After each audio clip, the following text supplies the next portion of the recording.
মাননীয় স্পিকার, আপনি নিজেও জানেন প্রতিদিন সড়ক দুর্ঘটনা, প্রতিদিন আমাদের বিষ প্রয়োগে মারা যাচ্ছে, পানিতে ডুবে মারা যাচ্ছে, নৌকায় ডুবিতে মারা যাচ্ছে। এদেরকে পোস্টমর্টম করার জন্য যখন আনা হয় মাননীয় স্পিকার, কত যে জ্বালা, কত যে কষ্ট। একদিকে মৃত্যুবরণ, আরেকদিকে তাদেরকে পোস্টমর্টম, আরেকদিকে তাদেরকে দাফন কাফন, এই সব জ্বালাতন থেকেই 1898 সালের আগেই এটা এই পোস্টমর্টম এই বিষয়টা তখনকার দিনেও আইনটা ছিল। মানে স্পিকার, আমি এই জন্যে এই দুঃখ, এই ব্যথা, এই বেদনা, জনগণের এই গ্লানি থেকে মুক্ত হওয়ার জন্যই আমি অত্যন্ত সাজানো গুজানোভাবেই এই বিলটি আমি দীর্ঘদিন সাধনা করেই আমি আবারও এতদিন পর, প্রায় 22 বছর পর আবার এই বিলটি এনেছি। তো মাননীয় আইনমন্ত্রী যদি মেহরবানি করে এটাকে উইথড্র করার জন্য বলেছেন, আমি এটাকে অবশ্যই সম্মান করি এবং আপনাকে অবশ্যই সম্মানিত করব। কিন্তু আমার এই বিলটা যদি আপনি একটু কমিটিতে গিয়ে বিবেচনা করে আমারগুলোও যদি এইখানে অ্যাড করেন, যে মহিলাদেরকে মহিলা করবে, পুরুষেরা পুরুষদের করবে, আর কেউ যদি পারমিশন নিয়ে বলে যে আমি মামলা করব না, আমার এই লাশটাকে যে অ্যাক্সিডেন্ট হয়েছে তাকে সরকারের পক্ষ থেকে অনুমতি দিয়ে আমাকে দাফন করা হোক, এইভাবে করে 8টা সংশোধনী আমি মাননীয় স্পিকার দিয়েছি মানবতার স্বার্থে, আমাদের জনগণের দুঃখ ব্যথা বেদনা লাঘবের স্বার্থে। আমার এটা যদি বিবেচনায় নেন, কমিটিতে যদি বিবেচনার জন্য নেন, তাহলে আমি অত্যন্ত বাধিত হব মাননীয় স্পিকার। এটাই আমার পক্ষ থেকে আবেদন মাননীয় স্পিকার। আই থিঙ্ক আপনি খুব ভ্যালিড পয়েন্ট মেড আউট করেছেন, যে কারণে মাননীয় আইনমন্ত্রী দাঁড়িয়েছেন কিছু বলার জন্য। মাননীয় আইনমন্ত্রী, উনি ভ্যালিড পয়েন্ট উত্থাপন করেছেন, এ বিষয়ে কোনো দ্বিমতের জায়গা আমি রাখি নাই। পাঞ্জাবের জগতে একটি বিশ্বস্ত নাম, শাবাব এথনিক ওয়্যার।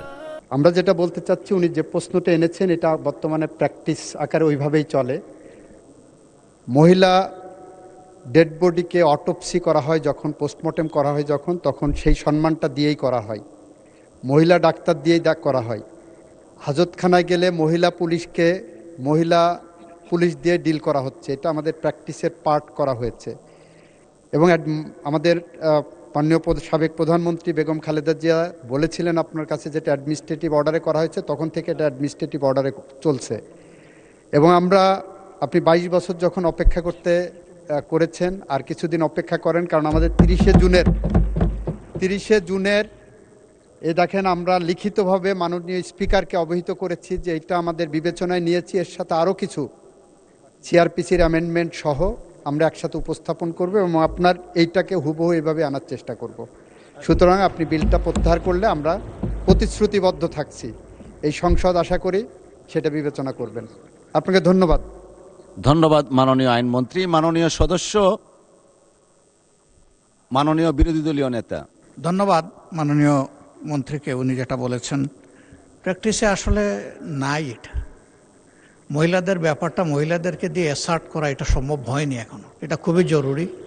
আমরা অনুরোধ করব যে এটাকে প্র্যাকটিসে আনা দরকার। বাকিটা উনি বলবেন, এখন প্রত্যাহার করার বিবেচনায় নিতে পারেন আপনি। ধন্যবাদ মাননীয় বিরোধী দলীয় নেতা। মাননীয় সদস্য, 22 বছরের মধ্যে তো 20 বছর কেউই ছিলেন না, আমরা আপনারা কেউই, অতএব ইউ মে ডিসাইড। মাননীয় স্পিকার, আপনাকে ধন্যবাদ। আমি আল্লাহ তাআলার শুকরিয়া আদায় করছি, বিশেষ করে আমাদের সাবেক তিনবারের প্রধানমন্ত্রী দেশনেত্রী বেগম খালেদা জিয়াকে। উনি একটি নির্বাহী আদেশের মাধ্যমে সেই দিন এটা বুঝতে পেরেই উনি সেদিন নির্বাহী আদেশও দিয়েছিলেন।